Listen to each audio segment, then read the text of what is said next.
नमस्कार, आप सभी को स्वतंत्रता दिवस की ढेर सारी शुभकामनाएं। मैं उन महान विभूतियों के चरणों में सत नमन करता हूं जिन्होंने आज़ादी के संग्राम में अपने प्राणों की आहुति देकर हमें आज़ाद भारत में आज़ाद रहने और सुनहरे भविष्य का सपना सजोने का मौका दिया। अब बात करते हैं आज़ाद भारत की आज़ादी के बारे में। अभिव्यक्ति की आज़ादी, ये सब तो सुना ही होगा, जिसे हमारे भारत का विशेष वर्ग अपनी धरोहर मानता है और इसी आजादी के बलबूते पर कभी वह सैनिकों के पराक्रम का सबूत मांगता है तो कभी रक्षा मुद्दों पर बेजा बयानबाजी करता है। पर हद तो तब हो जाती है जब इसी आजादी के नाम पर वो देश के टुकड़े करने की बात करता है। क्या इसी आजादी के लिए रानी लक्ष्मीबाई, मंगल पांडे, भगत सिंह आदि देशभक्तों ने आजादी की बलिवेदी पर अपना प्राण न्यौछावर किया था? एक और आजादी है जिसके नाम पर लोग बार बार आहत होते रहते हैं, परिवारवाद, भाई भतीजावाद करने की आजादी, जिसकी वजह से अच्छी प्रतिभाओं का गला घोटकर निकम्मों को कामयाब बना दिया जाता है। आइए उस आजादी की बात भी कर लेते हैं जिसका इस्तेमाल करके वे लोग जिन्हें ये तक नहीं पता कि संविधान में अनुच्छेद कितने हैं, संविधान या न्याय व्यवस्था की आड़ में पढ़े लिखे आईएएस और पीसीएस अफसरों को अपने इशारों पर नचाते हैं और बड़े ही आसानी से उच्च पदों पर बैठे संविधान के साथ खेला करते हैं। एक आजादी तो ऐसी है हमारे भारत में जिसका नाम ना लिया जाए तो आजादी ही अधूरी है, जिसका प्रयोग कर कुछ लोग देश के बैंकों से बेशुमार ऋण लेते हैं, फिर बिना उसे चुकाए ही देश विदेश में आजाद घूमते रहते हैं।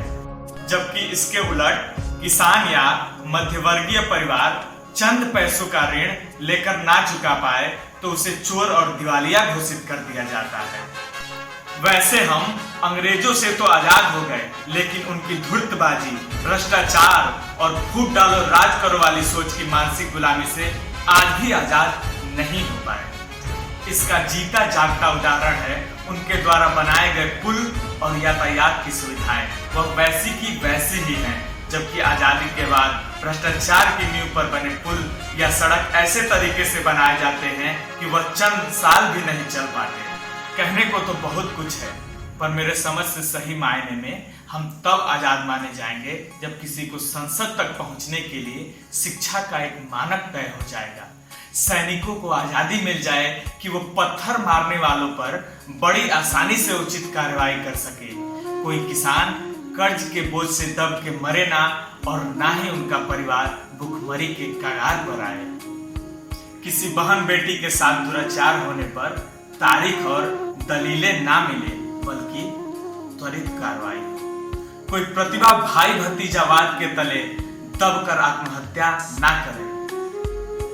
कोई भी कार्य जो देश हित में हो बिना घोटालों और भ्रष्टाचार के ही निपट जाए। ऐसा नहीं है कि आजादी के बाद कोई अच्छा काम हुआ ही नहीं हो, पर केवल कश्मीर से धारा 370 हटना, एनआरसी लागू होना ही तो आजादी नहीं है ना।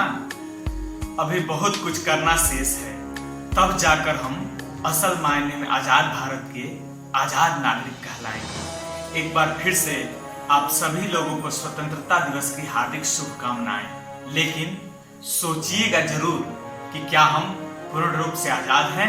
तो आइए हम सब मिलकर बनाते हैं हमारे प्यारे भारत को अखंड भारत, समृद्ध भारत और आत्मनिर्भर भारत, जो कभी संसार का विश्व गुरु हुआ करता था। जय हिंद, जय भारत।